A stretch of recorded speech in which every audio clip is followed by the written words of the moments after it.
Коми состоялось заседание Общественного совета проекта «Единороссов. Цифровая Россия». Это молодой партийный проект. В его рамках планируется всяческая поддержка цифровизации и IT-специалистов, как в России, так и в Коми. В Общественный совет вошли представители образования, Министерства цифрового развития и отрасли связи. В первую очередь увеличение цифровой грамотности, развитие сетей связи на территории нашего региона, ну и в целом поддержка IT и телеком отраслей и все, что связано с цифрой как таковой в расширенном ее понятии.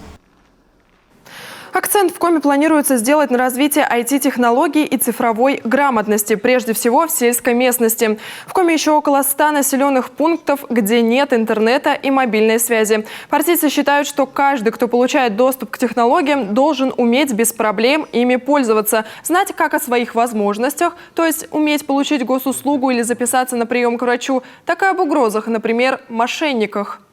Почему вот связь в населенных пунктах, да, на самом деле это проблематика именно для людей старшего поколения, когда они получают доступ к телефону, я уж не говорю к интернету, и они просто не знают, что с этим делать.